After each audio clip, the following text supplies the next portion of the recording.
अस्सलाम वालेकुम। मैं हूं अहमद ख़ान और आप देख रहे हैं न्यूज़ क्रक्स। आज जो आइनी तरमीम पास हुई है उस हवाले से जो सारे मामला पार्लियामेंट में हुए हैं, जो तकरीरें हुई हैं, जो बातें हुई हैं, वहाँ पे नवाज शरीफ साहब ने एक शेर पढ़ के सुनाया है। तो उसके बाद जो ब्रिस्टर गौहर ने तकरीर की है वो ज़रा आप सुने। मैं आपको थोड़ी देर में अभी ये सुना रहा हूँ, वो ज़रा सुने जनाब।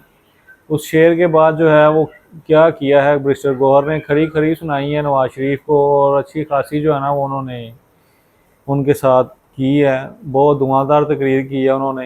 ये ज़रा आप सुने ज़रा तकरीर को। आज एक सियाह दिन मियाँ साहब, और आज आपने पाकिस्तान की आजाद अदलिया की ये शेर पढ़ के आपने तौहीन की है। हम इसकी मजम्मत करते हैं मियाँ साहब। जनाब स्पीकर, मैं समझता हूँ आज पाकिस्तानी आईनी तारीख और आज़ाद अदलिया के लिए एक सियाह दिन है। आज जो तरामीम होनी इस आइन में होने जा रही है, ये वो आइन है जिसके इब्तदाई अल्फाज यही है कि अदलिया आज़ाद होगा, लेकिन इन तरामीम के पास होने के बाद अदलिया को हमेशा के लिए महकूम बनाया जाएगा। ये कॉन्स्टिट्यूशनल कोर्ट नहीं बनाना चाह रहे जनाब स्पीकर, ये मलक कयूम कोर्ट बनाने जा रहे हैं। जनाब स्पीकर, आज हुकूमत बेंचेस पे बैठे वाले लोगों ने जिस अंदाज में पाकिस्तान के आज़ाद अदलिया को हुकूमत नुमाइंदगान ने तनकीद का निशाना बनाया है, इतनी तनकीद कभी हिस्ट्री में इन लोगों ने इंडिया, मोदी और कलभूषण यादव पे नहीं की, जिन्होंने अपने आज आज़ाद अदलिया पे की है। जनाब स्पीकर, मैं मियाँ साहब को एक चीज़ रिमाइंड कराऊंगा। मियाँ साहब, हिस्ट्री में जब से ये ईवान बना है, तीसरी मरतबा आप इस ईवान में आए हैं, आज पहली मरतबा बोला है, और आज आपने पाकिस्तान की आज़ाद अदलिया की ये शेर पढ़ के आपने तौहीन की है। हम इसकी मजम्मत करते हैं। मियाँ साहब बताओ, वकीलों वाला काला कोट काली काटी टाई पहन के क्या सुप्रीम कोर्ट में आप नहीं गए थे? सुप्रीम कोर्ट के सामने खड़े होके मेमोगेट गेट तू नहीं बनवा रहा था?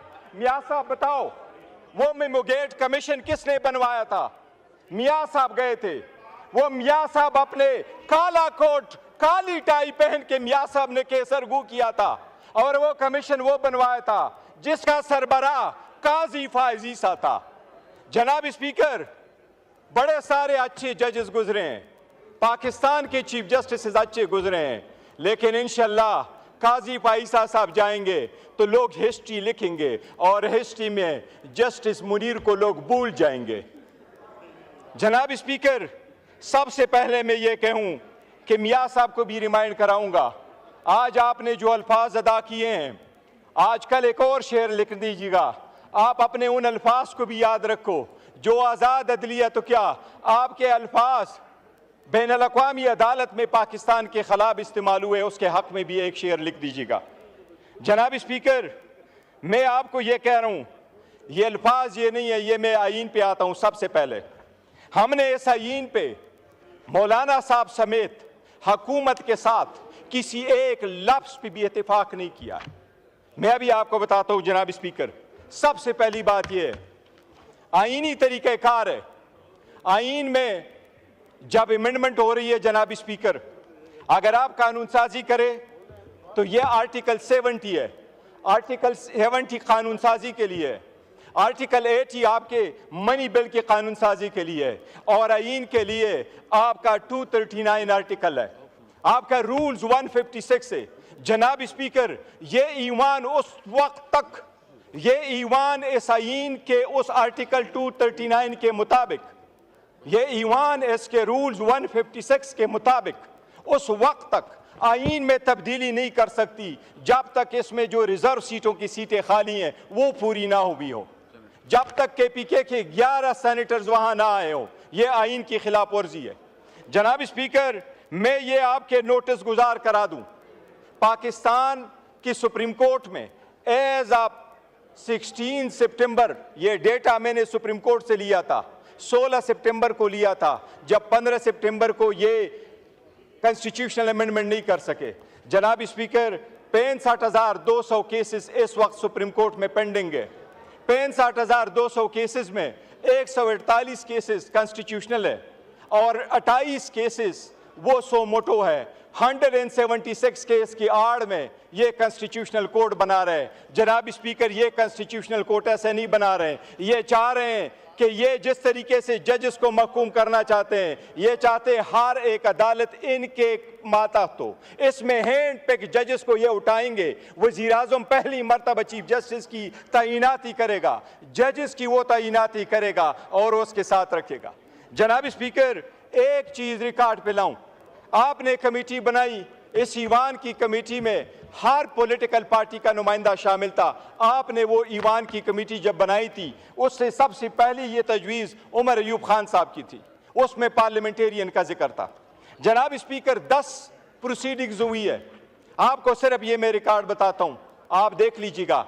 ये कानून साजी होते हुए सिर्फ ये नहीं है कि आइन की खिलाफ वर्जी हो रही है, इस ईवान को मिसलीड किया गया। मैं शाह साहब का भी रिमाइंड कराऊंगा, शाह साहब खुर्शीद शाह साहब मर थे, उसके साथ भी धोखा हुआ है, आपने उसका नोटिस लेना है। जब कमेटी बनी, खुर्शीद शाह साहब चेयरमैन हुए, तो मैंने मुखातिब करके खुर्शीद शाह साहब को कहा, मैंने कहा शाह साहब बड़ी जिम्मेदारी है, ये जिम्मेदारी निभा पाओगे? शाह साहब ने जवाब नहीं दिया था। जनाब स्पीकर, ये जब कमेटी में हम आए, सबसे पहला ड्राफ्ट इनकी खुर्शीद शाह साहब की जो कमेटी थी, जिस तरह रोयत हिलाल कमेटी को कभी चांद नजर नहीं आता, खुर्शीद शाह की कमेटी को कभी मुसव्विदा नजर नहीं आता। ये तो अच्छा हुआ मौलाना पापुल जैद थे कि उसने लीक करवाया। जनाब स्पीकर, ये पहला ड्राफ्ट जब लीक हुआ, मैंने वजीर कानून साहब को कहा आपका ड्राफ्ट लीक हुआ है, क्या ये आपका ड्राफ्ट है? उसने एडमिट नहीं किया। सबसे पहला ड्राफ्ट रिकॉर्ड के मुताबिक जनाब स्पीकर 17 तारीख को हमारे पास आया, 56 आर्टिकल पे मुश्तमिल। आखिरी ड्राफ्ट ये आपके मेरे साथ हाथ में जनाब स्पीकर, ये वो ड्राफ्ट है जो मैंने अपने आमिर डोगर से नहीं लिया। ये वो ड्राफ्ट है जो मैंने पुलेन साहब को बुलाया, मैंने पुलेन साहब से कहा आप मुझे अपना ड्राफ्ट दे दे। वो कौन सा ड्राफ्ट है? ये वो ड्राफ्ट है जो खुर्शीद शाह साहब की कमेटी ने फाइनल किया। जनाब स्पीकर, सारे पार्लियामेंटेरियन के सामने इसने ये दावा किया कि ये ड्राफ्ट फाइनल है, ये पार्लियामेंट की तरफ से जा रहा है, ये ईवान में जब ड्राफ्ट आएगा वो इसके मुताबिक होगा। ये पुलेन साहब इनकी तरफ बैठे हुए हैं, उनसे आप पूछ ले। जनाब स्पीकर, ओवरनाइट क्या हुआ कि आपने ये मंजूर शुदा, हमारे तरफ से नहीं, मैं रिकॉर्ड पे 2 चीजें आपको कहूं। हम उस ईवान पार्लियामेंट का हिस्सा थे, उस कमेटी का हम हिस्सा इसलिए थे कि उसमें लफ्ज लिखा था कि ये पार्लियामेंटेरियंस के लिए बनी है। हमने पार्लियामेंटेरियन का इशू उसके अंदर लाया था। हमने इस ईवान में बारहा उनको कहा था कि आपका कोई मैंडेट नहीं है कि आइन के आईनी तरमीम का मुसव्विदा आप तो कर ले। ये हम बारहा लेके आ चुके थे, हम मौलाना साहब के साथ भी थे। मैं रिकॉर्ड पे कहना चाहता हूं जनाब स्पीकर, हमने किसी के साथ इस ड्राफ्ट के एक लफ्ज पे भी इत्तेफाक नहीं किया था, बिकॉज हम समझते थे ये इलेजिटिमेट है, ये इसका प्रोसेस नहीं है। लेकिन जनाब स्पीकर, ये ड्राफ्ट आज आपके सामने वजीर कानून ने रखा, इसको सिर्फ देख ले। ये जो खुर्शीद शाह साहब की कमेटी ने भेजा, इनको कमिट किया, ये फुलेन साहब सामने बैठे हैं कि हमको कहा इसमें से एक लफ्ज नहीं होगा, वो खुर्शीद शाह साहब बैठे हैं कि इसमें से कमी नहीं आएगी।